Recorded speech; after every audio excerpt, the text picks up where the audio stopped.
selamat pagi Mas Yoga, Mas Yogi. Mohon konfirmasinya apakah suara saya terdengar dengan baik dan juga PPT-nya terlihat dengan jelas? Selamat pagi, suara terdengar dengan jelas dan PPT terlihat dengan baik. Baik, terima kasih atas konfirmasinya. Waktu sudah menunjukkan jam 9 lebih 1 menit waktu Indonesia bagian Barat. Acara di pagi ini kita mulai. Selamat pagi Ibu dan Bapak, Bismillahirrahmanirrahim. Assalamualaikum warahmatullahi wabarakatuh.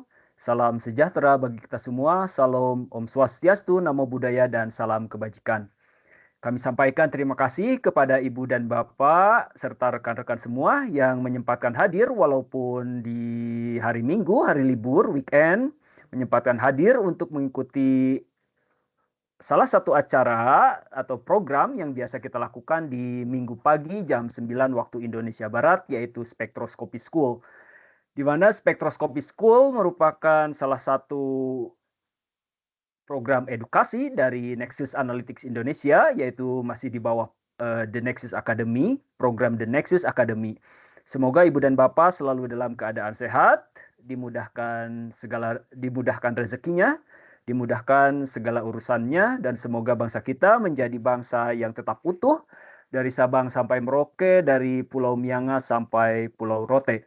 Dan juga tentunya bangsa kita menjadi bangsa yang lebih baik, walaupun dari semua lini kita memiliki persoalan, tapi kita percaya bahwa jika kita dari semua aspek, dari semua lini, dari semua lapisan masyarakat bisa maju positif ke arah yang lebih baik, mudah-mudahan suatu saat bangsa kita menjadi bangsa yang maju.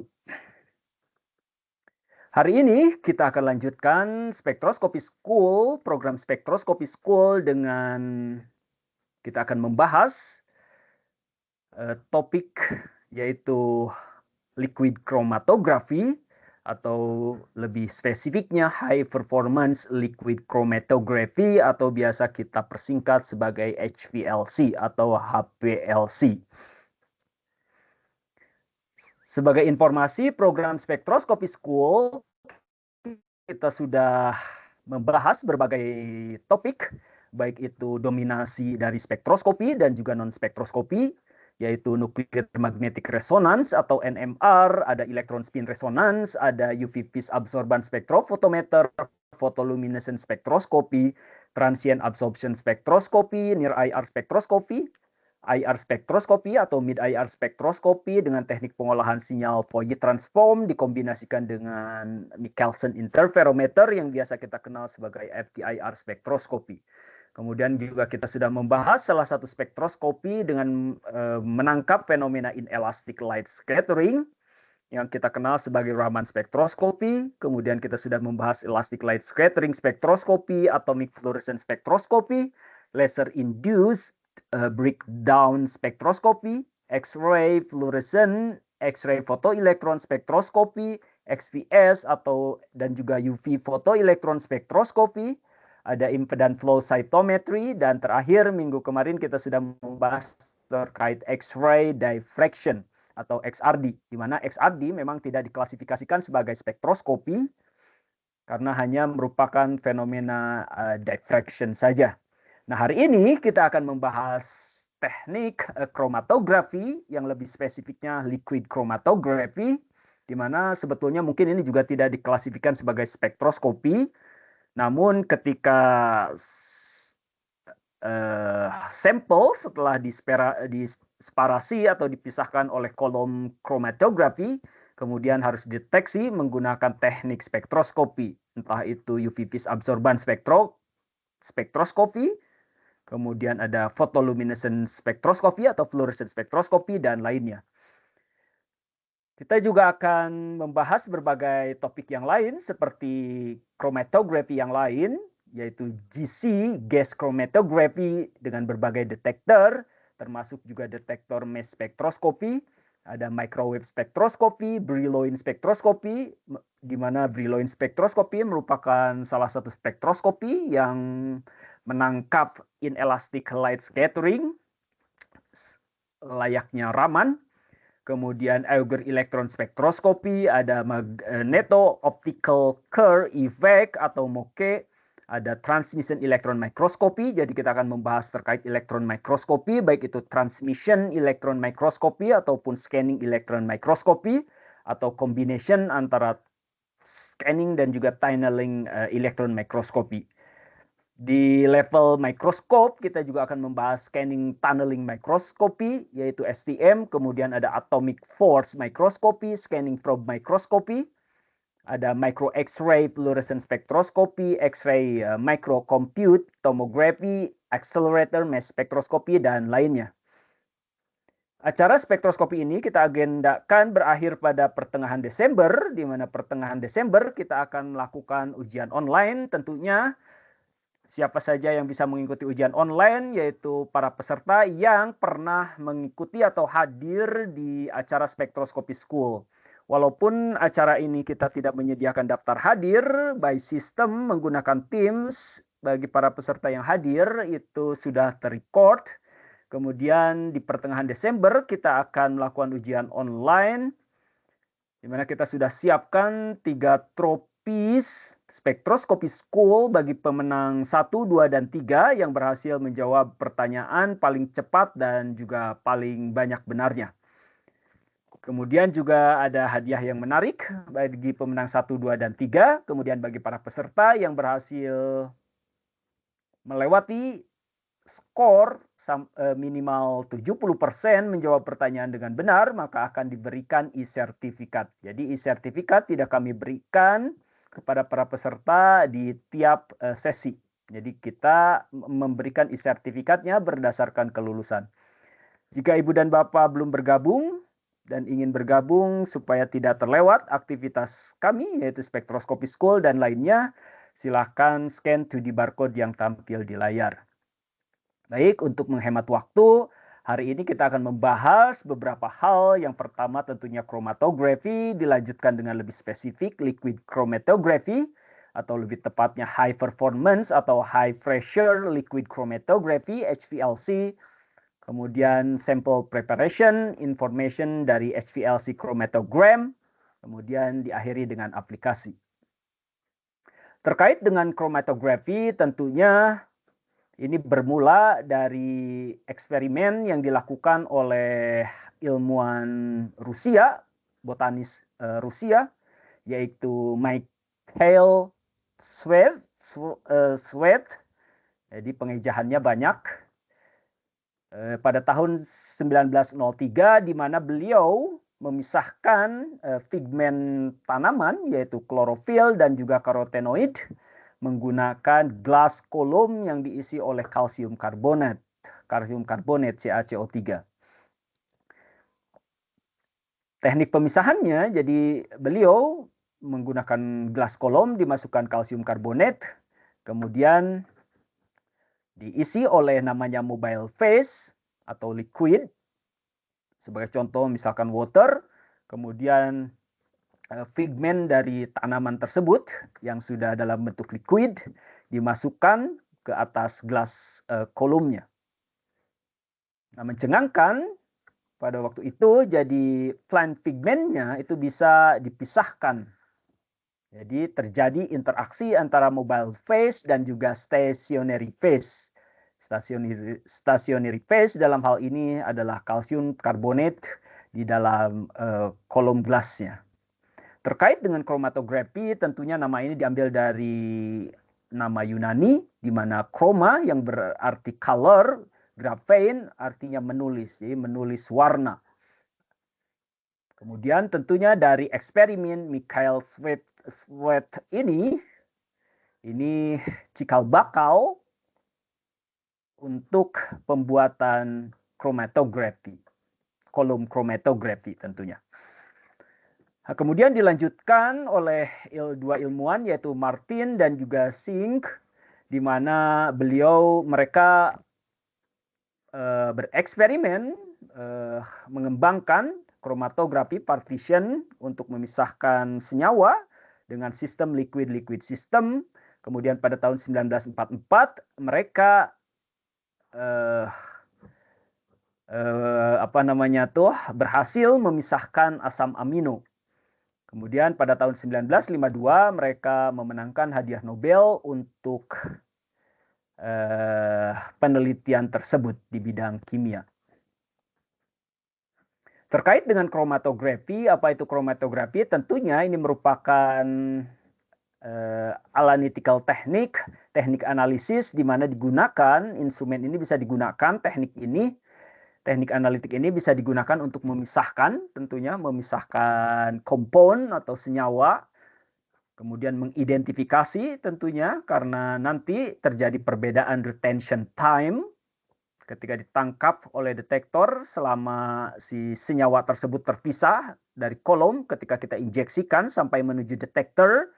Kemudian juga kuantitatif komponen kita bisa melakukan, baik itu kualitatif yaitu identification dan juga kuantitatif tentunya. Sebagai contoh untuk penentuan concentration di mana peak dari senyawa yang muncul yang terdeteksi itu sebanding linear dengan konsentrasinya. Di teknik kromatografi tentunya ada dua hal. Yang pertama yang kita kenal sebagai stationary phase, artinya fase yang diam atau tidak bergerak. Kemudian ada mobile phase, artinya fase yang bergerak. Di mana stationary phase itu merupakan fase diam, biasanya contohnya silika di dalam kolomnya. Kemudian mobile phase sebagai contoh, misalkan senyawa kita akan dibawa menggunakan mobile phase dengan menggunakan water. Maka water itu termasuk adalah mobile phase, di mana mobile phase tentunya namanya mobile, dia bergerak, kemudian membawa analit atau senyawa yang akan kita pisahkan. Terkait dengan basic prinsipnya tentunya, karena basic prinsipnya sebenarnya terkait dengan affinity, daya. Artinya interaksi seberapa kuat, perbedaan interaksi antara sampel dan juga mobile phase dan juga stationary phase. Jadi beberapa sampel, setiap sampel itu memiliki affinity atau kemampuan berinteraksi, kekuatan berinteraksi yang berbeda terhadap baik itu mobile phase dan juga stationary phase. Oleh karena itu, karena setiap senyawa memiliki interaksi atau kemampuan berinteraksinya berbeda, maka ketika mereka melewati setelah diinjeksi kemudian masuk ke kolom, maka mereka akan memiliki kecepatan keluar sampai atau retention time berbeda. Jika affinity-nya tinggi ke stationary phase, maka pergerakannya akan lambat. Kemudian jika high affinity ke mobile phase, maka kecepatan retention time-nya akan cepat. Jadi kalau si senyawanya affinity-nya tinggi terhadap mobile phase, maka pergerakan melewati kolomnya akan lebih cepat dibandingkan yang senyawa yang yang affinity-nya lebih rendah terhadap mobile phase. Demikian pula jika senyawa yang memiliki higher affinity terhadap stationary phase atau fase diamnya, maka kecepatan melewati kolomnya akan lebih lambat dibandingkan ketika senyawa memiliki lower affinity terhadap stationary phase-nya.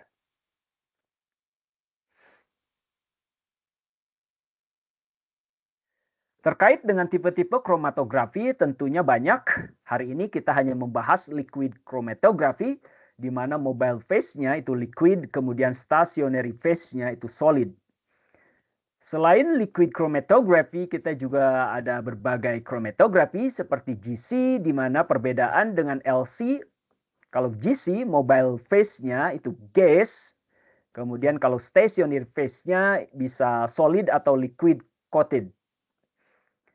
Kemudian ada thin layer chromatography, di mana mobile phase-nya liquid dan stationary phase-nya ini flat silica plate. Ada paper chromatography, mobile phase-nya liquid, kemudian stationary phase-nya cellulose paper. Ada ion exchange chromatography, mobile phase-nya aqueous buffer dan juga stationary phase-nya charged resin.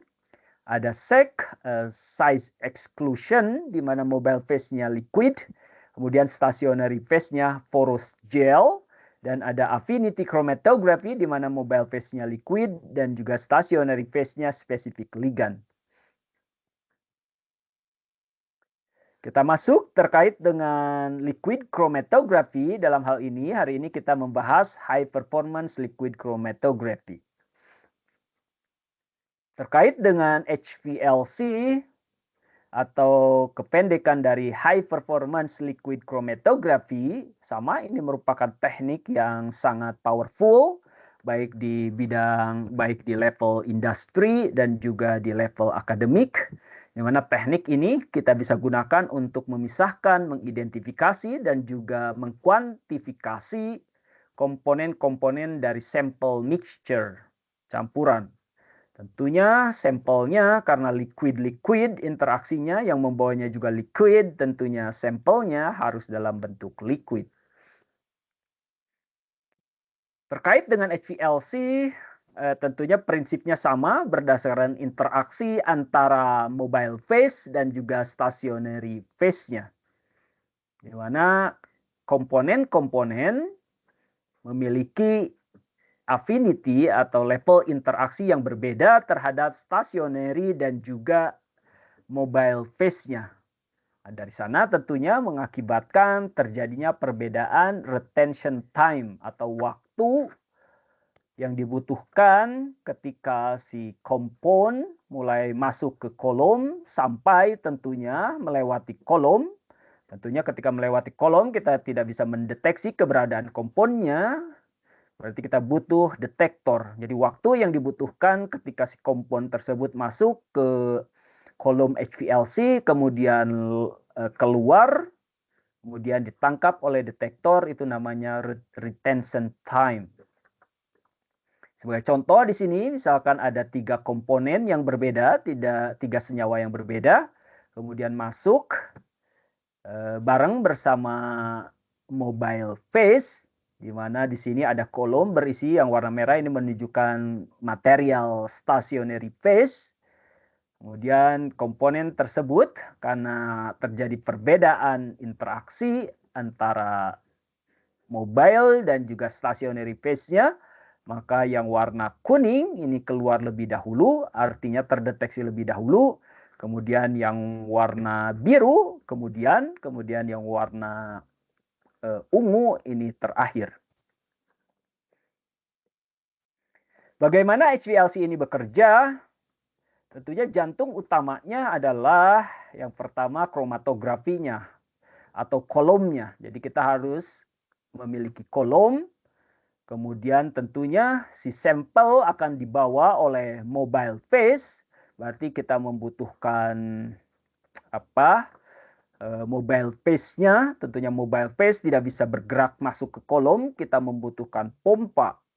Jadi pompa ini berfungsi untuk membawa baik itu eluent atau mobile phase dan juga sampel dalam bentuk cair yang nanti akan dimixture, kemudian yang akan dibawa oleh mobile phase tentunya dengan menggunakan tekanan dari pompa. Lalu masuk ke kolom. Kemudian kolom biasanya sudah dilengkapi dengan oven untuk menghasilkan, karena untuk kuantitatif misalkan kita harus menghasilkan reproducibility sinyal yang baik. Maka kolom biasanya diberikan temperatur supaya semua parameter yang dipakai akan menghasilkan chromatogram yang sama, yang stabil.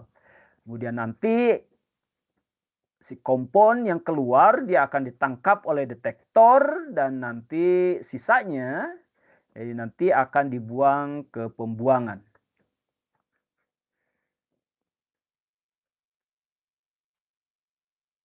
Terkait dengan sampel, bagaimana menginjek sampel, tentunya bisa menggunakan manual injection atau menggunakan auto sampler. Tentunya kalau manual injection, harga HPLC-nya lebih murah, tetapi hati-hati gitu ya cara menginjeksikan dan sebagainya. Tetapi auto sampler lebih mahal, tapi dia bisa melakukan injection yang lebih stabil. Kemudian di HPLC kita juga mengenal terkait dengan isokratik dan juga gradient mobile phase. Di mana secara mudahnya isokratik ini merupakan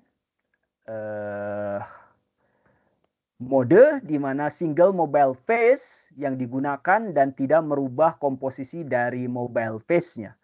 Kemudian kalau gradient ini merujuk kepada perubahan komposisi mobile phase-nya. Sebagai contoh, water dan etanol, sekian persen water, sekian persen etanol. Jadi itu bisa dicampur sampai kurang lebih 4 mobile phase. Nah, itu disebut sebagai gradient. Tentunya di sini sebagai contoh, ini pengukuran sampel yang sama ketika dilakukan dengan menggunakan isokratik mode, artinya mobile phase-nya komposisinya single. Ini dihasilkan ada 4 peak, tetapi 4 peak ini belum terpisah secara sempurna. Jadi masih overlapping walaupun sudah terlihat peak-nya. Kemudian kalau menggunakan mode gradient, ini bisa terlihat bahwa 4 peak tersebut terjadi pemisahan secara sempurna. Sampai ke baseline-nya, ke bagian bawahnya. Kemudian terkait dengan komponen-komponen utama HPLC, tentunya yang pertama kita harus memiliki solvent cabinet atau mobile phase atau biasa kita kenal sebagai organizer. Di mana organizer biasanya diletakkan, jadi kalau ibu dan bapak memiliki HPLC biasanya seperti rak-rak yang ditumpuk.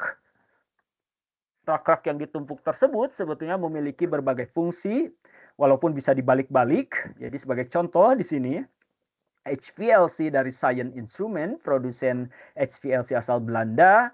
Jadi rak yang paling atas biasanya ini untuk organizer. Jadi tempat solvent cabinet disimpan atau mobile phase disimpan. Kemudian selain itu di belakangnya juga bukan hanya sebagai organizer, semua power, supply power itu ada di bagian belakang di kabinet ini. Selanjutnya ada digester dan juga ada pump, ada injector, ada guard column, ada kolom untuk analytical column-nya, kemudian ada kolom open, biasanya sudah menyatu antara analytical column dan juga kolom open, dan juga digester juga biasanya menyatu. Kemudian ada detector, ada pembuangan, tentunya software dan juga komputer. Sebagai contoh di sini ada science instrument. Pertama ada organizer, kemudian rak yang kedua ini berisi pump, kemudian rak ketiga ini berisi auto sampler, di mana auto samplernya bisa dipanaskan atau didinginkan. Kemudian ada tentunya di dalamnya ada auto sampler itu sudah ada automatic injector. Kemudian ke bawah ini ada kolom, di mana kolomnya ada oven untuk penstabil temperatur. Kemudian ada detektor, di mana detektornya bisa dilengkapi lebih dari 3 detektor. Sebagai contoh menggunakan detektor UV phase detector, diode array detector, DAD, kemudian fluorescent detector, refractive index detector, dan sebagainya. Terkait dengan organizer atau solvent cabinet, tentunya tadi saya sudah utarakan ini sebagai tempat menyimpan mobile phase, fase bergerak, sebagai contoh water, metanol, etanol, asetonitril, buffer, kita bisa letakkan di sini menggunakan botol. Kemudian sebagai contoh ini Sion 6510 organizer, di mana bisa dilengkapi dengan 6 botol, setiap masing-masing botol 1 liter, kemudian bisa juga 3 kali 500 ml botol, plus 3 kali 500 ml botol. Jadi 6 botol dalam 1 liter, kemudian 3 botol untuk 500 ml botol. Tentunya tadi saya sudah utarakan di belakang sini, ini ada power untuk memberi power terhadap pump, auto sampler, detector, dan juga IFC board. Kemudian ada digester, di mana ini optional atau biasanya built-in. Di mana fungsi digester ini berfungsi untuk remove atau menghilangkan dissolved gases, jadi gas-gas yang terlarut, sebagai contoh oksigen dan juga nitrogen. Kenapa hal ini penting? Untuk menghilangkan terkait dengan oksigen dan juga nitrogen gas, karena ini akan mempengaruhi terkait dengan hasil. Sebagai contoh, ini bisa menyebabkan baseline noise atau drift karena formasi dari bubble di detektor, kemudian ada inaccurate detector response. Sebagai contoh, karena membawa oksigen, kemudian kita menggunakan detektor UV vis. Kita tahu bahwa oksigen atau UV ini sangat mudah sekali diserap UV oleh oksigen, maka nanti akan ada interference, kemudian ada foam cavitation dan juga retention time shift. Jadi karena bubble mendisrupt di kolom, maka ketika diukur ulang kok retention time-nya padahal menggunakan parameter yang sama, kok peak-nya kok bergeser. Nah, ini kemungkinan ada bubble juga. Untuk Xeon instrument, kita menggunakan digester dengan 6 channel digesting unit. Jadi 4 untuk solvent dan yang kedua untuk auto sampler.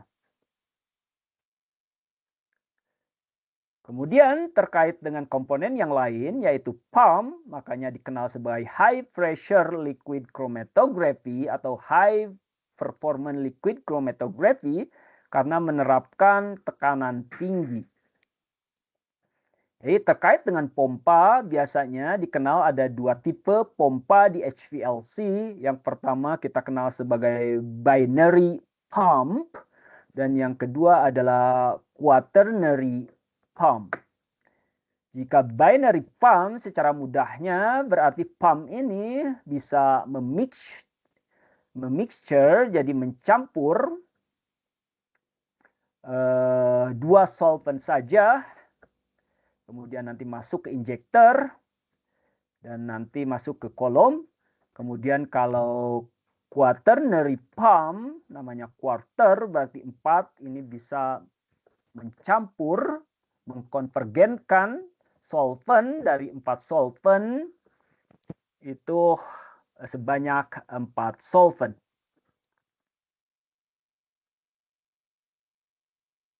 Terkait dengan HPLC, jadi di sini untuk Xeon instrument tekanan maksimalnya ini kurang lebih 60 megapascal. Dimana sebagai contoh di sini, jadi kalau ini dalam sampel yang sama, dilihat dari retention time-nya, jadi ketika kita aplikasikan dengan tekanan 7,8 megapascal, maka waktu untuk menganalisa keseluruhan sampel atau senyawa tersebut, sampel tersebut, ini kurang lebih 7 menit, sampai peak yang terakhir 6 menit lebih. Kemudian kalau menaikkan tekanan menjadi 24 megapascal, ini kurang lebih 3 menit sekian. Kemudian kalau menggunakan 50,1 megapascal, maka seluruh hasil akan diperoleh kurang dari 1 menit. Nah, itu perbedaan bagaimana tekanan bisa mempengaruhi retention time dan tentunya mempengaruhi lamanya pengujian. Selain itu tentunya Ibu dan Bapak juga harus mengamati karena kita mempelajari peak, jadi sebagai informasi satu peak di sini itu merujuk ke satu komponen yang berbeda.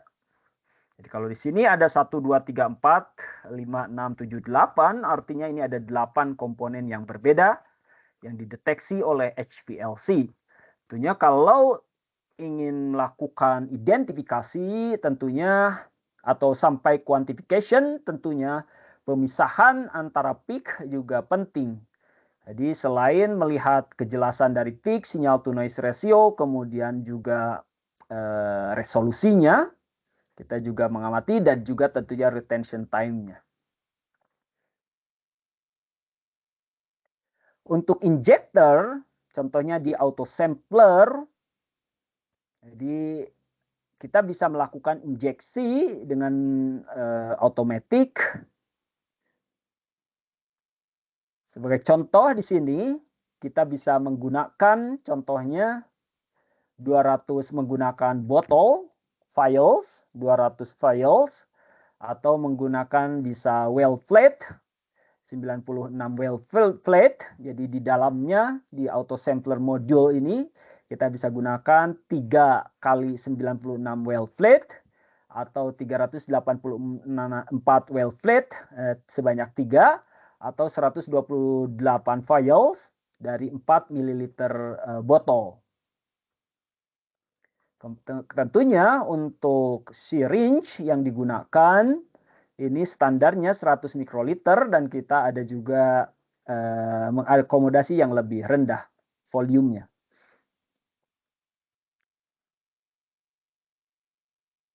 Oke, ini terkait dengan injector untuk auto sampler. Tentunya juga sampel bisa kita kontrol temperaturnya dengan menggunakan thermounit yang kita bisa set temperaturnya dari 1 derajat sampai 35 derajat Celcius. Oke.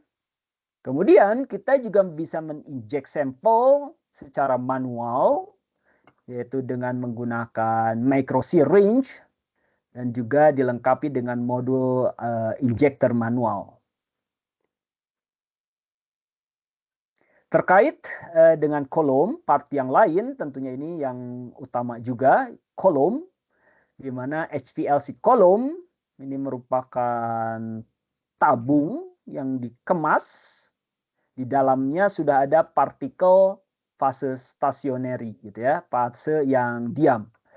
Di mana materialnya untuk mengepaknya ini biasanya menggunakan stainless steel anti korosi atau PEEK.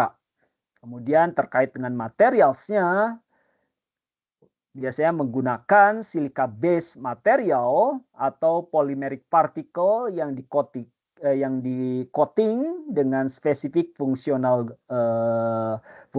group molecule.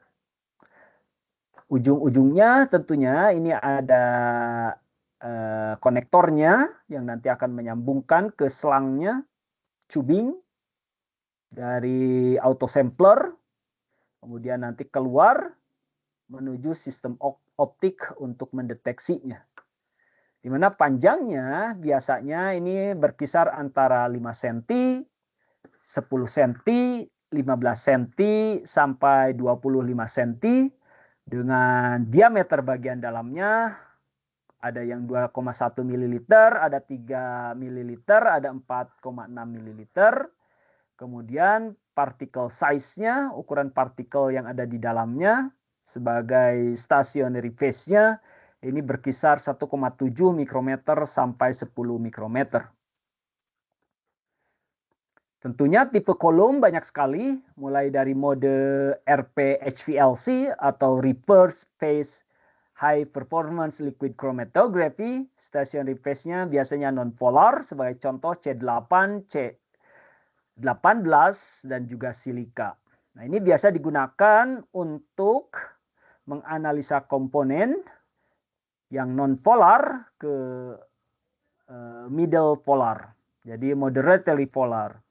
Kemudian ada juga normal phase, di mana atau biasa kita kenal sebagai NP-HPLC. Biasanya ini digunakan untuk stationary phase-nya polar, biasanya ini digunakan untuk kompon yang sangat polar. Ada juga ion exchange, di mana stationary phase-nya menggunakan charge functional group, di mana kita bisa gunakan untuk ionic dan juga charge analyte. Ada juga size exclusion, SEC atau GVC, biasanya stationary phase-nya ini porous materials, di mana fungsinya untuk separasi ukuran. Nah, size exclusion biasanya kita bisa kombinasikan dengan teknologi dynamic light scattering untuk meningkatkan spektrum resolusi dari pengukuran nanoparticle size. Kemudian juga ada affinity, ini stationary phase-nya, ligand specific interaction. Nah, biasanya aplikasinya untuk biomolecule. Terkait dengan kolom, tentunya ada yang namanya kolom oven. Jadi si kolom itu kita bisa set dengan temperatur tertentu untuk menjaga supaya hasil spektrum atau kromatogram yang didapatkan itu konstan atau stabil.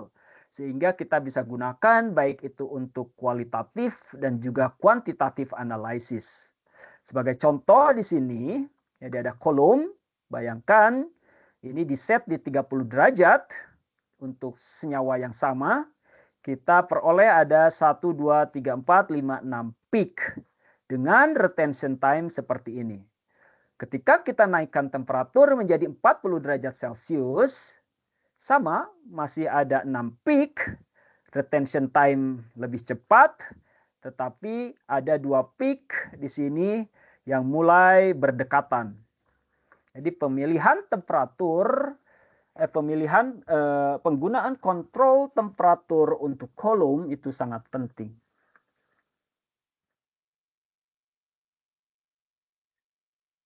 Terkait dengan kolom open untuk science instrument, kita memiliki dua model. Yang pertama model horizontal, artinya kolom memang diletakkan secara horizontal, di mana kolom ini bisa mengakomodasi 3 kolom sekaligus. Kemudian ada kolom select valve. Jadi di sini ada valve untuk menyeleksi kolom.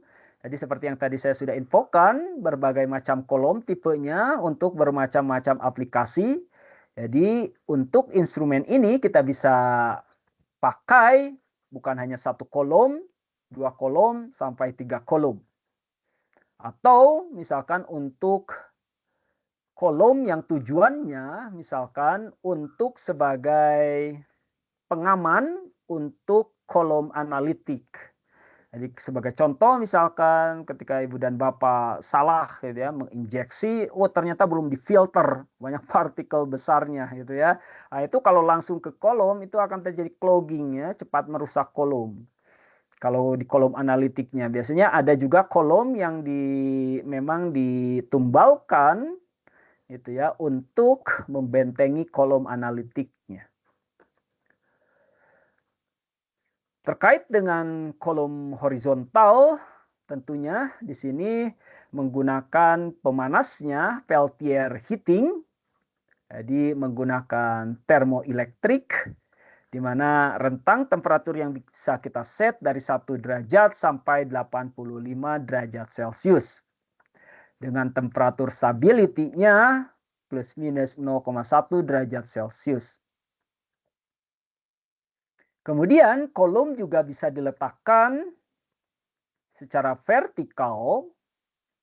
Nah, ini sebagai contoh, jadi secara vertikal kita bisa letakkan, di mana dengan peletakan vertikal ini, dengan modul ini, kita bisa gunakan ukuran kolom, jadi panjangnya, bisa panjangnya 25 cm kolom sampai yang lebih panjang 40 cm kolom, dengan 3 jumlah kolom. Atau kalau menggunakan kolom kurang dari 150 ml panjangnya, maka bisa digunakan 6 kolom. Kemudian komponen yang lain setelah sampel dipisahkan melewati kolom, maka dia akan masuk ke detektor, ke sistem optik, untuk ke sistem spektroskopi untuk ditangkap keberadaannya. Jadi detektornya bisa macam-macam, baik itu UV vis, absorban spektrofotometer. Jadi bagaimana diagram sistemnya itu sama seperti kita membahas UV vis, absorban spektrofotometer. Jadi yang pertama tentunya kita membutuhkan cahaya polikromatik di kawasan UV dan juga visible, biasanya menggunakan deuterium ataupun tungsten lamp. Kemudian masuk ke monokrometer untuk mendispersikan cahaya dari polikromatik menjadi monokromatik. Diffraction gratingnya juga bisa di rotate. Kemudian menyinari sampel. Tentunya di sini tidak menggunakan cuvette seperti UV vis absorban spektrofotometer. Kita sebutnya sebagai flow cell. Tentunya ini sel yang bisa ditransmisikan, yang bisa mentransmisikan cahaya UV vis, dan juga ada alirannya, makanya kita kenal sebagai flow cell. Dan kemudian nilai transmitannya itu ditangkap oleh detektor yang nanti akan dikonversi dengan menggunakan Bird-Bogert-Lambert flow, atau dikonversi dari transmitan menuju nilai absorbannya. Kemudian juga ada DAD, Diode Array Detector. Bedanya kalau photodiode itu single wavelength, jadi lama. Kalau DAD ini berupa pixel detektornya sehingga lebih cepat. Dan juga tentunya multi panjang gelombang yang bisa dianalisanya. Kemudian ada fluorescent detector. Ini layaknya seperti membahas terkait dengan fluorescent spektroskopi. Kemudian ada refractive index detector. Jadi menganalisa sinyal ketika komponennya kita bisa bedakan berdasarkan refractive index. Terkait dengan tipe detektor tentunya banyak, bukan hanya 4 yang tadi saya sudah utarakan. Jadi ada UV vis detektor di mana prinsipnya berdasarkan serapan sinar UV, tentunya detektor menangkap bukan serapannya, transmitannya, kemudian dikonversi menjadi serapannya. Ini bagus detektor ini dengan catatan tentunya sampelnya itu sampel yang chromophore, artinya sampel yang menyerap cahaya. Kemudian ada DAD atau PDA, Photodiode Array atau Diode Array Detector. Ini juga sama berdasarkan serapan.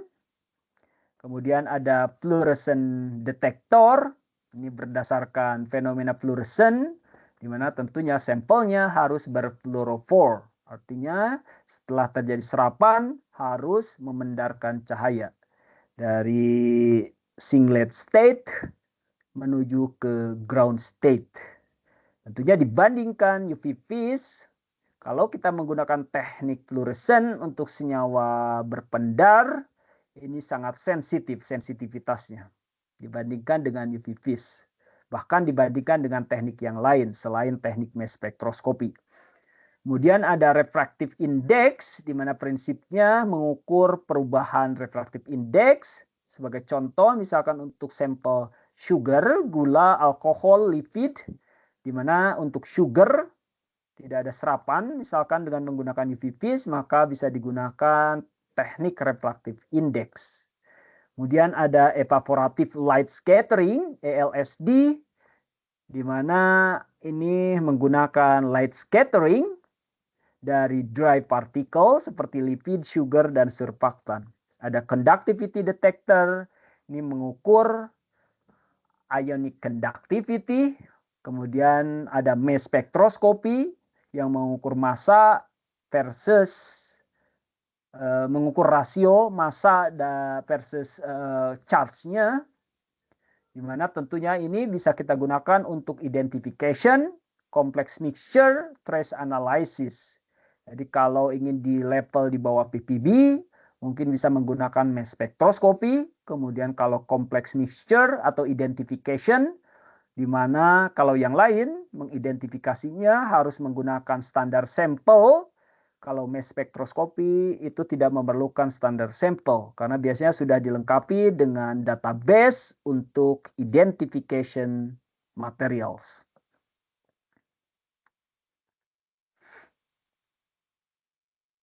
Sebagai contoh di sini UV vis detector dari Science Instrument ini menggunakan deuterium D2 lamp, di mana panjang gelombang yang bisa di-cover dari 190 sampai 600 nanometer.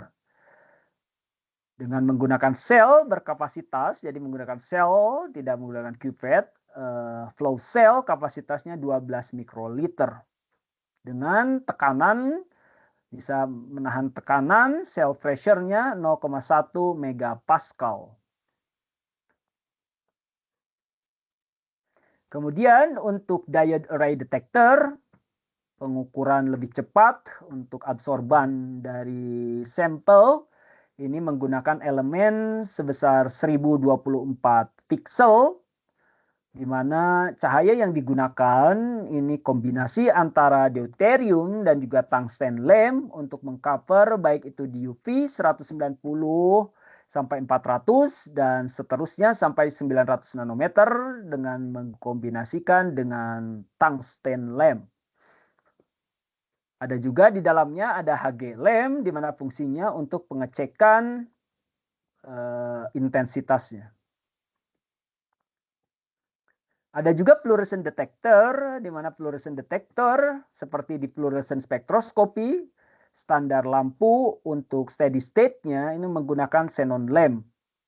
Di mana dengan menggunakan xenon lamp kita bisa mengcover eksitasi bisa kita pilih dari 200 sampai 850 nanometer dengan emisi yang bisa ditangkap ini dari 250 sampai 900 nanometer. Kemudian ada terkait dengan fluorescent detector. Jadi di sini flow cell tipenya ada 2 chamber, kemudian cell volume-nya 8 mikroliter dan lainnya. Oke. Ini ada video sebagai contoh. Oh, salah ternyata ya, mohon maaf Ibu dan Bapak. Salah video. Kemudian kita lanjutkan terkait dengan sample preparation. HPLC ini membutuhkan sample preparation yang hati-hati. Kenapa hati-hati? Supaya untuk menghasilkan akurasi tinggi, reproducibility yang tinggi, dan juga clean analysis, tidak ada peak yang lain, bahkan tidak merusak sistem, maka sampel preparasi dibutuhkan. Kenapa sampel preparasi ini penting? Yang pertama, untuk menghindari terjadinya clogging atau sumbatan dari kolom dan juga injektornya.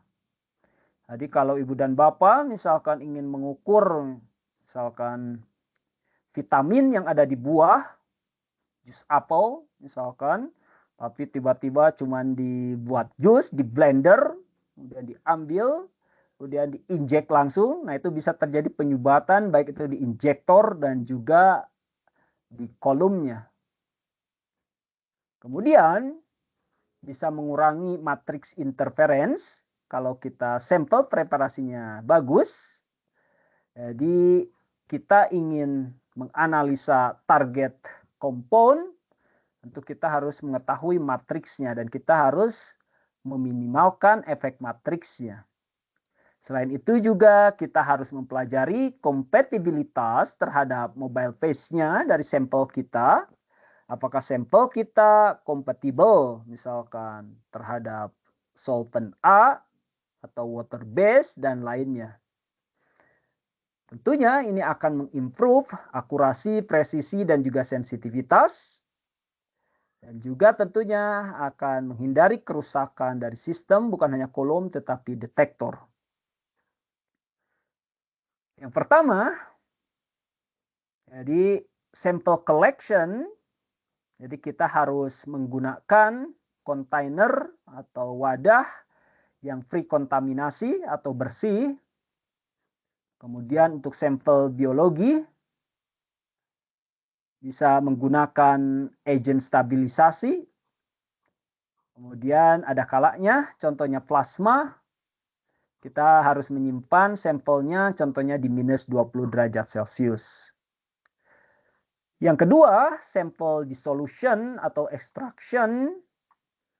Jadi untuk mendissolve atau melarutkan solid sample, berarti kita membutuhkan atau harus mencari suitable solvent untuk melarutkannya, untuk melarutkan solid sample.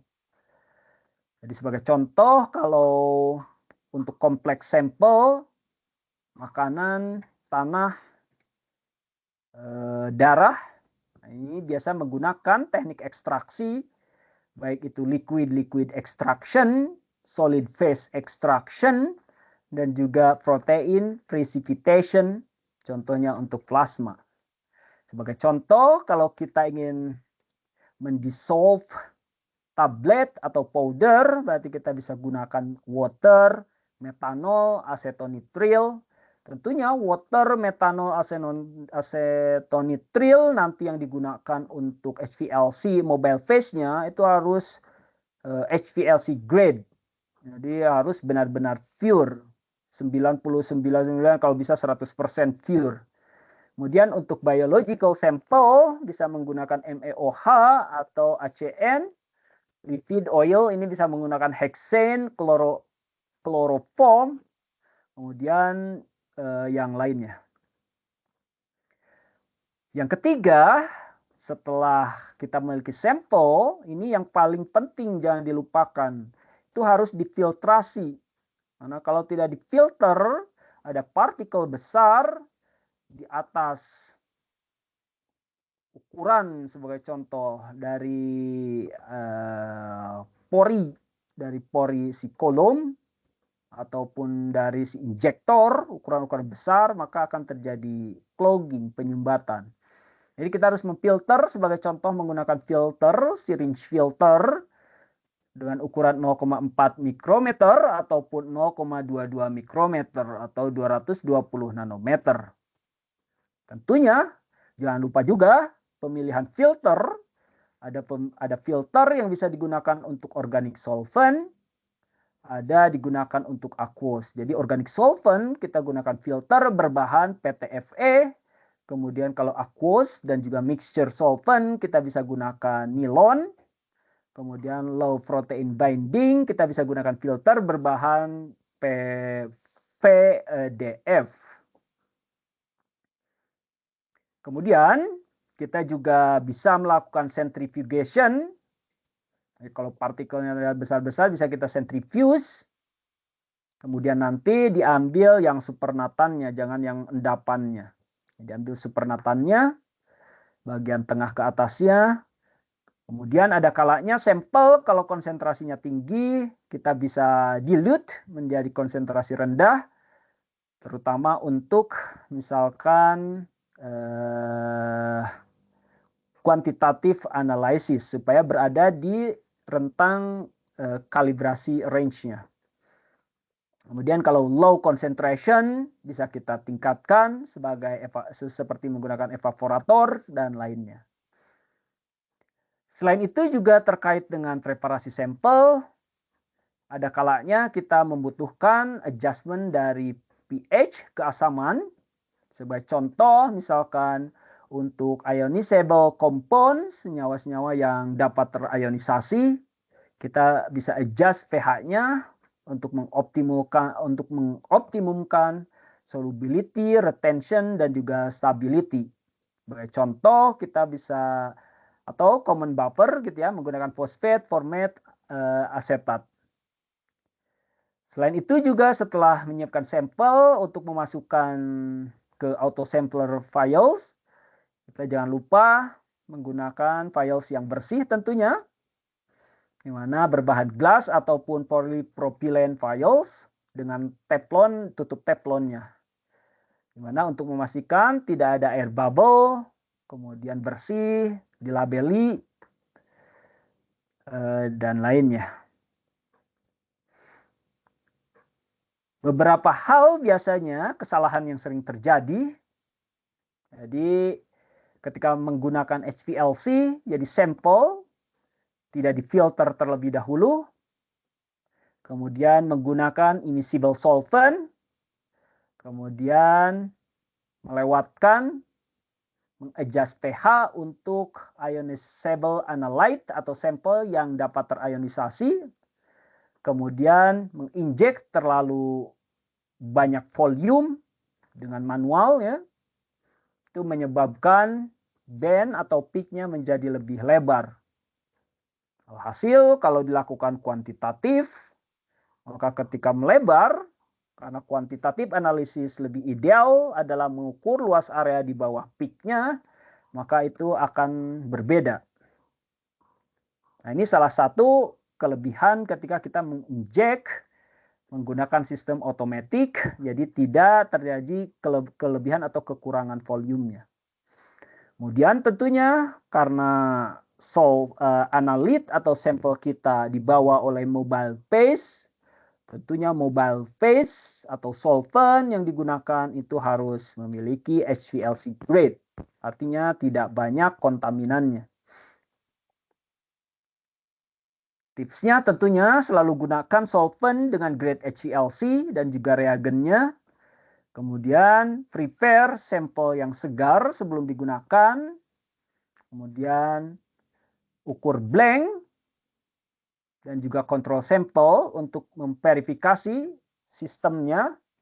Apakah ketika blanking benar tidak terukur, tidak ada yang terukur. Jadi dari sana kita bisa mengamati, kolom dan lain-lainnya sistemnya bersih. Kemudian tentunya kalau untuk trace elemen, kita bisa lakukan pre-concentrate menggunakan evaporator atau SPE. Kita lanjutkan informasi apa saja yang bisa diperoleh dengan menggunakan teknik high performance liquid chromatography, atau informasi apa saja yang bisa kita peroleh dari chromatogram. Jadi spektrumnya, peaknya kita sebut sebagai chromatogram.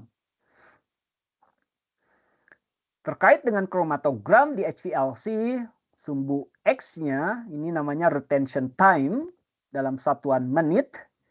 Kemudian sumbu Y-nya intensitas detektor atau detektor respon. Kalau menggunakan UV vis biasanya menggunakan mili absorban unit. Sebagai contoh di sini pada retention time tentunya ini menggunakan parameter yang sama ya untuk kolom yang berbeda dan lain-lain. Jadi sebagai contoh, jadi retention time untuk kafein ini 2 menit lebih, untuk paracetamol ini 4 menit lebih, untuk ibuprofen ini 5 menit lebih, dan lainnya. Jadi setiap peak ini merujuk kepada komponen yang berbeda di HPLC. Apa yang bisa kita peroleh informasinya dari chromatogram tersebut? Tentunya dari retention time. Yang pertama, kita bisa gunakan untuk mengidentifikasi senyawa. Yang tentunya identifikasi senyawa di sini kita bandingkan dengan senyawa standarnya. Kemudian dengan pengukuran dengan parameter yang sama. Karena kenapa? Retention time itu bisa berbeda ketika kita menggunakan contohnya mobile phase komposisi yang berbeda, kolom tipe yang berbeda, bahkan flow rate-nya. Karena tadi saya sudah utarakan retention time itu sebenarnya terkait dengan afinitas si kompon terhadap stationary phase dan juga mobile phase-nya. Tentunya kolom type lebih pendek, lebih panjang itu akan mempengaruhi retention time. Karena retention time, waktu yang dibutuhkan dari si sampel masuk ke kolom sampai mencapai detektor. Demikian juga dengan flow rate-nya. Kemudian selain retention time juga ada peak area. Jadi peak area ini kita bisa gunakan atau luas area di bawah peak-nya ini merupakan proporsional terhadap konsentrasi. Jadi kita bisa gunakan luas area di bawah peak ini sebagai metode untuk quantification. Artinya kita siapkan standar sampel diukur dengan parameter yang sama, diperoleh untuk konsentrasi A, B, C, dan seterusnya. Kita peroleh luas areanya berapa dengan konsentrasi berapa, kita buatkan calibration curve. Kemudian kita uji sampel di mana sampelnya tersebut misalkan benar-benar ada komponen yang kita buat standar sampelnya, tapi kita tidak tahu konsentrasinya, maka kita ukur dengan HPLC, kita dapatkan, kemudian kita konversi peak yang identifikasi atau peak target kita, maka kita peroleh konsentrasi unknown sample, unknown compound dari unknown sample tersebut. Kemudian peak high, ketinggian juga, ini juga berkolerasi dengan konsentrasi. Walaupun demikian, idealnya untuk pengukuran konsentrasi itu luas area di bawah peak-nya. Walaupun ketinggian juga berkolerasi, intensitas berkolerasi dengan konsentrasi, tapi dengan catatan tentunya Kalau peak-nya dia bentuknya Gaussian sempurna. Jadi kalau peak-nya ada condong ke kanan atau ke kiri, tentunya akan kurang akurat ketika kita menggunakan informasi intensitas untuk penentuan konsentrasi. Kalau ada tail-nya. Yang keempat, tentunya ketika komponnya banyak, ada 4, tergantung dari sensitivitas dari detektor dan sistemnya, tentunya idealnya kita akan dapatkan 4 peak. Karena tiap-tiap peak itu merujuk kepada komponen yang berbeda-beda. Mohon maaf Ibu dan Bapak, saya minum dahulu.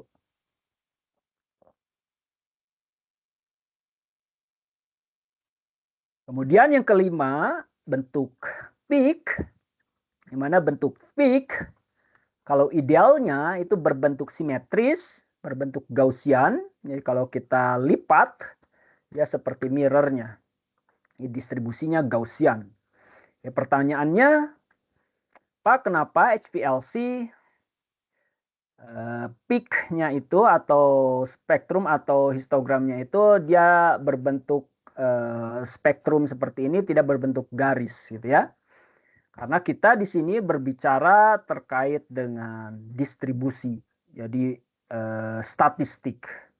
Di sana komponennya banyak, kemudian kita separasi dengan kolom.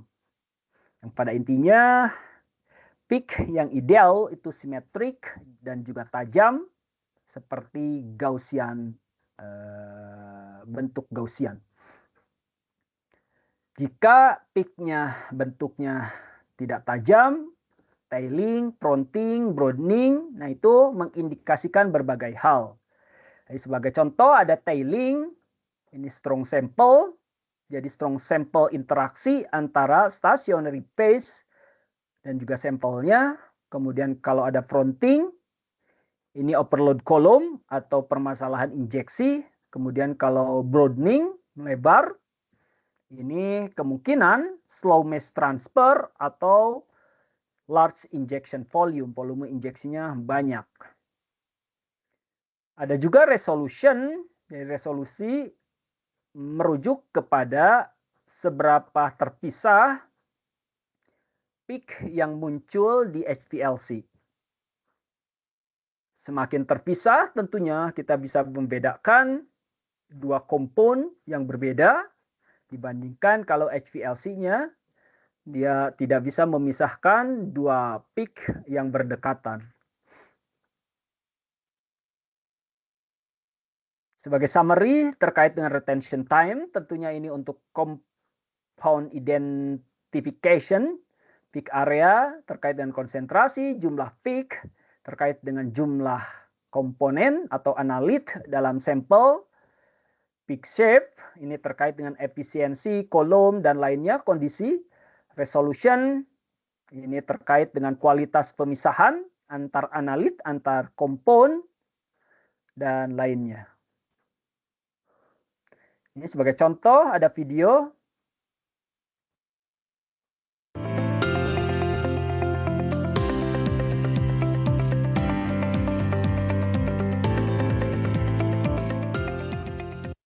Di atas ini adalah rack organizer di mana kita letakkan, karena ini menggunakan quaternary form, kita letakkan 4 solvent.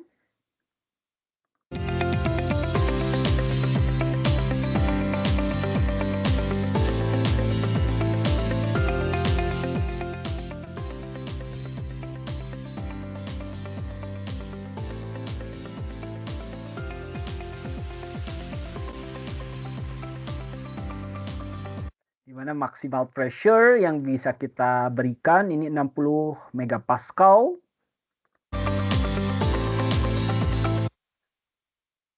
Oke. Nah, ini ada digester, 6 digester. Kemudian pump.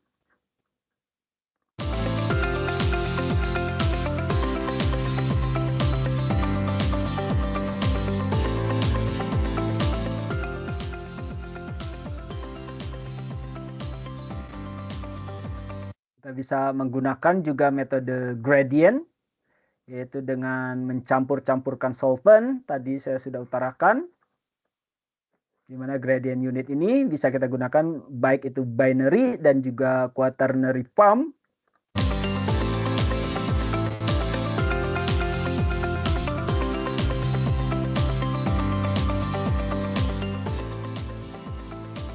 Ini ada auto sampler, tentunya ada injektor, bisa kita panaskan sampelnya, dirubah temperaturnya dengan menggunakan sampelnya banyak dengan vial ataupun well 384 well dan lainnya yang tadi sudah utarakan. Sorry.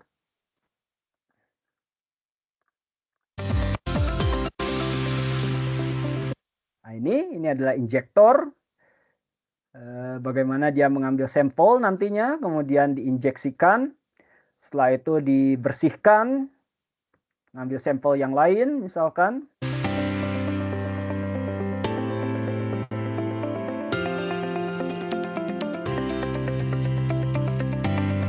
Ini kolom horizontal, di mana bisa dilengkapi sampai 3 kolom di rak ini.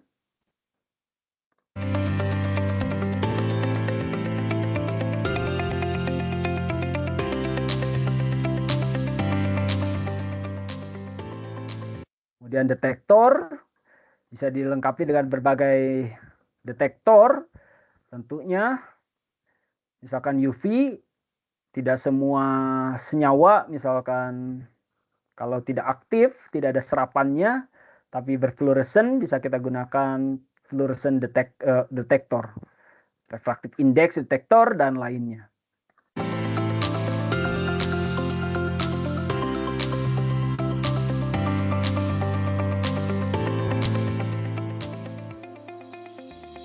Nah, terkait dengan organizer, bukan hanya untuk solvent kabinet, tetapi juga untuk power supply dan juga komunikasi antar raknya.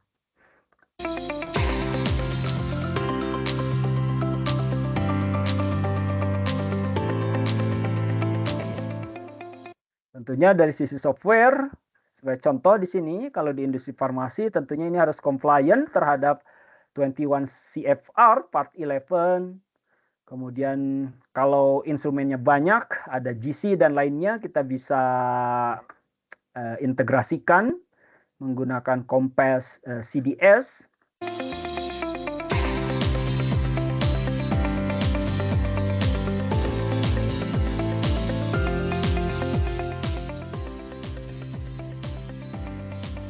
Tentunya interface-nya juga mudah. Misalkan ini sebagai contoh, bagaimana kita bisa menggabungkan konsentrasi solvent untuk menghasilkan gradient,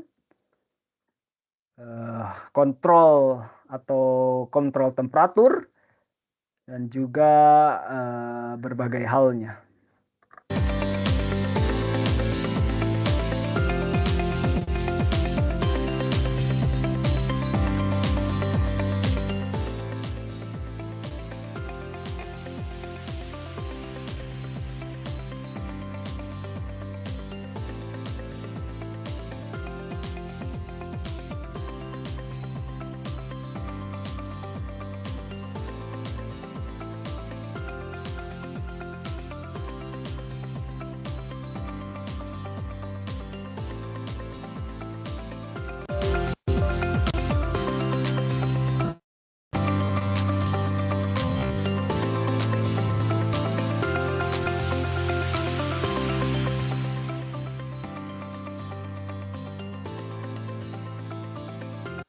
Untuk Xeon sendiri, di sini bukan hanya liquid chromatography, tapi juga ada amino acid analyzer, kemudian ada GC, GCMS, dan lainnya.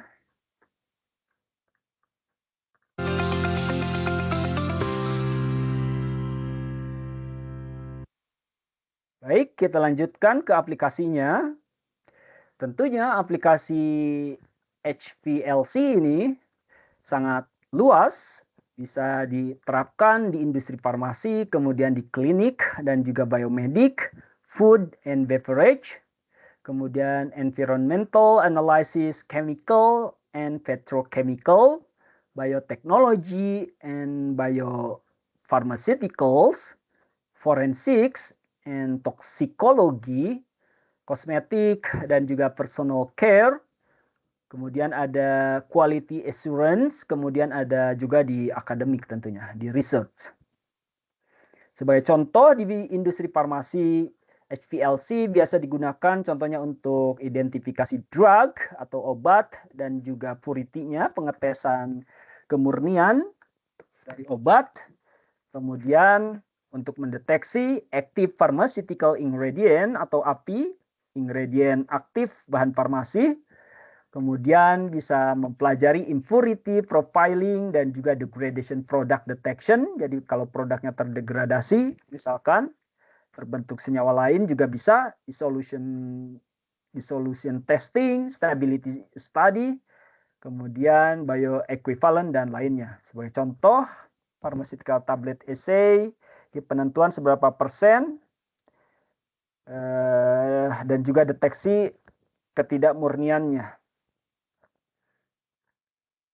Di bidang klinik dan juga biomedik bisa digunakan untuk therapeutic drug monitoring, analisis biological fluid, plasma, serum, urine, dan lainnya. Kemudian food and beverage industry, contohnya untuk deteksi vitamin, kemudian zat aditif, kemudian pesticide, residu, quality control, dan lainnya. Untuk analisa lingkungan, contohnya monitoring polutan di water, tanah, air, analisa pestisida, herbisida, dan juga kontaminasinya, analisa fenolic compound di wastewater, kemudian di chemical dan juga petrochemical industry kita bisa gunakan sebagai contoh untuk analisa kemurnian dari chemicals dan lainnya. Kemudian di biotechnology dan biopharmaceutical sebagai contoh identifikasi protein, peptide, dan lainnya. Kemudian untuk forensik dan juga toksikologi sebagai contoh untuk deteksi drug di dalam urin dan juga blood. Kemudian toxic identification untuk forensik dan deteksi kandungan alkohol, nikotin, metabolite detection, ini juga bisa. Untuk kosmetik dan juga personal care, kita bisa gunakan sebagai contohnya keberadaan heavy metal, active ingredient quantification di cream dan juga lotion. Kemudian untuk quality assurance, kita bisa menggunakannya sebagai metode validasi dan GMP compliance. Kemudian di bidang akademik, kita bisa gunakan untuk penelitian materials, pengembangan metode, kemudian formulasi, dan sebagainya. Sebagai contoh di sini, aplikasi yang dibuat oleh Science Instrument, penentuan vitamin yang terlarut pada lemak menggunakan teknologi HPLC dengan detektor diode array detector. Dimana kita tahu vitamin ini merupakan komponen yang kritik yang dibutuhkan oleh manusia, oleh tubuh kita untuk menjalankan metabolisme, fungsi metabolisme. Karena tentunya vitamin ini kita bisa solub dalam water dan ada juga yang bisa solub dalam lemak. Jadi sebagai contoh ini vitamin yang solub dalam lemak. Ini sebagai contoh vitamin A, retinol, vitamin A asetat, retinol asetat, vitamin D2, vitamin D3, vitamin E asetat, dan vitamin K1. Nah, teknik mengukurnya, parameternya ini menggunakan kolom dengan tipe C18, materialsnya yang sudah fungsionalnya C18. Kemudian dengan panjang kolom 250 ml dengan ukuran inert 4,6 mm dan juga size-nya 5 mikrometer. Kemudian kolomnya dikasih temperatur 40 derajat Celcius dengan mobile phase-nya. Ini ada 2 percampuran, asetonitril dan juga metanol dengan perbandingan 60:40 volume per volume. Flow rate ini dijaga 1 ml per menit. Injection volume 10 mikrometer di DAD. Ini ditangkap dengan panjang gelombang serapan pada 265, 280, 325 nanometer. Sebagai contoh di sini vitamin A calibration curve, tentunya ini dari standar sampel kita bisa buat kurvanya seperti ini dengan R kuadrat sama dengan nyaris 1, 0,911 sekian, menunjukkan linearitas bagus, sangat baik. Kemudian calibration curve untuk vitamin E seperti ini. Kemudian tentunya kita inject sampel yang terindikasi adanya vitamin tersebut. Di sini diketahui bahwa vitamin D2 ada serapan di 265, D3 265, K1 265, E 280 dan lainnya. Nah, ini kita peroleh bahwa 1 dan 2, pik 1 dan 2, 1 itu merujuk vitamin D2, 2 merujuk pada compound atau analit D3, kemudian 3 ini merujuk ke K1, vitamin K1, kemudian 4 merujuk vitamin E, 5 merujuk vitamin E asetat, 6 merujuk vitamin A, dan 7 merujuk vitamin A asetat. Ini pengukuran dengan berubah panjang gelombang. Panjang gelombang serapannya di 265, 280, dan 325 nanometer. Selain itu juga sebagai contoh di sini ada aplikasi DEHP, arti DEHP itu bis 2 etil heksil pentalat, di mana ini merupakan pentalat yang mengkontaminasi air minum, di mana biasanya digunakan pada pembuatan botol sebagai plasticizer supaya botol lebih tidak kaku gitu ya. Lebih agak sedikit kaku atau tidak kaku. Nah, tetapi untuk senyawa ini bisa menyebabkan kanker dan juga kerusakan organ hati. Mana tentunya ini termasuk ROHS, Restriction of Hazardous Substances, merupakan salah satu senyawa yang berbahaya, mana ini harus dideteksi. Dengan menggunakan HPLC dengan setting parameter seperti ini, kita bisa peroleh, ini langsung di water. Pertama, identifikasi DEHP pada panjang gelombang 224 nanometer dengan detektor DAD dengan konsentrasi 10 mg, kita peroleh dia retention time-nya di sini 5, 6, 7, 8, 9, 10. Jadi di 7 menit kurang lebih muncul.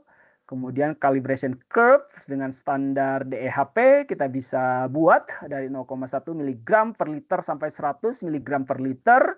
Kita bisa peroleh. Dan kemudian kita aplikasikan sebagai contoh. Di sini kita gunakan mineral water, di mana ada 10 ppm addition, 1 ppm addition, dan juga mineral water. Mineral water dia negatif, kemudian ketika ada 1 ppm, 10 ppm aditif, dia ada DEHP-nya. Kemudian sport drink juga kita bisa lihat dengan pengukuran sport drink, ini tidak ada DEHP-nya. Kemudian analisa dyes food, pewarna makanan.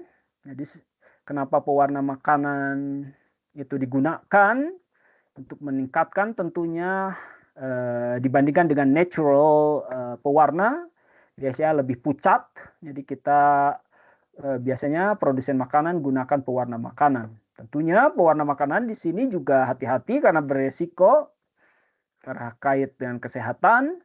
Jadi sebagai contoh pewarna makanan ada sunset yellow, SY, ada amaranth, kemudian indigo carmine, IC, acid red 52.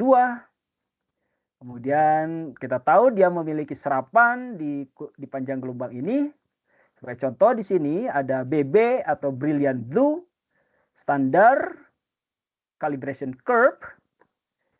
Kemudian ada AR, standar calibration curve. Kemudian di sini kita bisa lihat chromatogram dari berbagai analit target dengan panjang gelombang serapan berbeda-beda dan juga retention time-nya. Ada lagi, ini analisa 24-DNPH derivatif aldehid dengan menggunakan HPLC-DAD. Karena aldehid ini merupakan senyawa yang bisa menginjus terjadinya sindrom Six House, di mana senyawa ini sangat volatile organic compound, dan ketika kita ukur dengan menggunakan HPLC, kita bisa peroleh yang satu ada formaldehid, yang kedua retention time yang di sini 2, acetaldehid, ada aseton dan lainnya. Sebagai contoh lagi ada analisa untuk glycoside untuk medicine dengan menggunakan HPLC-DAD, di mana glycoside ini merupakan molekul di mana sugar itu terikat ke gugus fungsi yang lain melalui glycoside bond. Sebagai contoh di sini hasil pengukurannya untuk analytical standar chromatogram. Jadi ada swertiamarin, fuerarir dan lainnya, rarin dan lainnya. Kemudian ada kurva kalibrasi untuk Xenoside A. Untuk Xenoside A dan B ternyata di sini ada perbedaan. Jadi yang peak 1 dan peak 2, satu menunjukkan Xenoside B, yang 2 Xenoside A. Kemudian kita lihat dari grafik serapannya. Jadi Xenoside B dan Xenoside A terlihat mirip, tetapi di kromatografi jelas dibedakan peaknya. Kemudian ada gastrointestinal medicine antara phenonyflorin dan juga glycyrrhizid acid. Yang satu ini merujuk phenonyflorin, yang kedua peak yang kedua ini merujuk glycyrrhizic acid.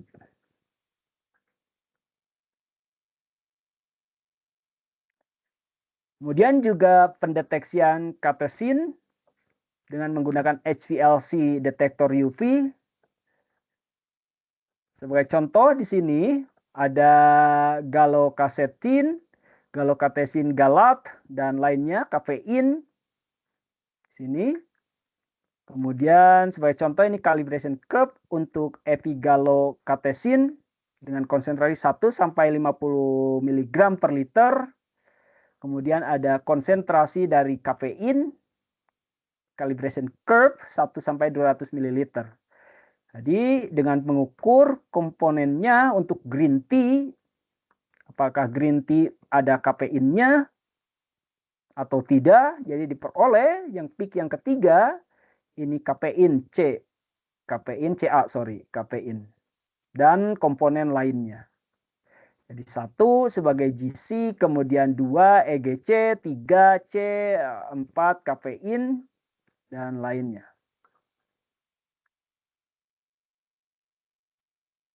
Kemudian analisa organic acid oleh HPLC UV sebagai contoh malic, ascorbic dan juga citric acid, di mana komponen target yang akan dianalisa ada tartaric acid, formic acid, malic acid, lactic acid sampai propionic acid. Dengan menggunakan HPLC, ini ada calibration curve untuk acetic acid dari konsentrasi 5 mg per liter sampai 1000 mg per liter. Diperoleh kromatogram dari analytical standar, jadi standar senyawa target yang tadi. Kemudian di sini ada kromatogram untuk grain vinegar sample.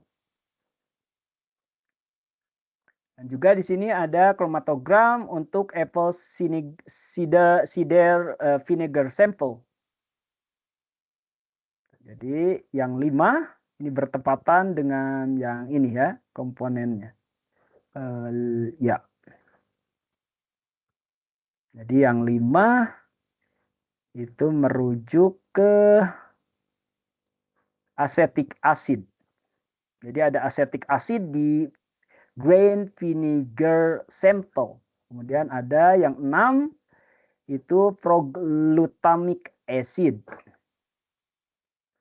Sedangkan untuk yang ini ada terdeteksi 3. Selain acetic acid, malic acid. Kemudian sebagai contoh ini di bidang agriculture, jadi bagaimana preparasinya, kemudian pembuatan kurva kalibrasinya, kemudian pendeteksinya, mulai dari asulam, thiophanate metil, siduron, ifrodion. Ya, mungkin itu saja yang bisa saya sampaikan di sesi HPLC hari ini. Mudah-mudahan ada informasi yang bermanfaat yang diperoleh. Jika Ibu dan Bapak ada pertanyaan, silahkan kontak saya secara langsung di nomor 0812 9550 0228. Bisa via WA, SMS, ataupun telepon. Atau bisa menghubungi via email di pati.kusno@nexusanalytics.co.id. Mungkin itu saja yang bisa saya sampaikan. Jika ada pertanyaan, silahkan ketikkan di kolom chat yang tersedia atau nyalakan mikrofonnya. Jika tidak ada, kalau pertanyaannya baru ada nanti, silahkan diketikkan di WA group juga bisa, atau hubungi saya secara langsung. Baik, jika tidak ada pertanyaan, saya sampaikan terima kasih kembali kepada Ibu dan Bapak yang sudah menyempatkan waktu untuk menghadiri acara Spektroskopi School di minggu ini. Mudah-mudahan Ibu dan Bapak selalu dalam keadaan sehat walafiat. Baik, jika tidak ada acara kali ini, saya tutup dengan bacaan hamdalah. Alhamdulillahirrabbilalamin. Assalamualaikum warahmatullahi wabarakatuh. Salam sejahtera bagi kita semua. Salam, Om Swastiastu, Namo Buddhaya, dan salam kebajikan. Sampai bertemu di acara-acara kita selanjutnya. Terima kasih Ibu dan Bapak. Mohon izin pamit.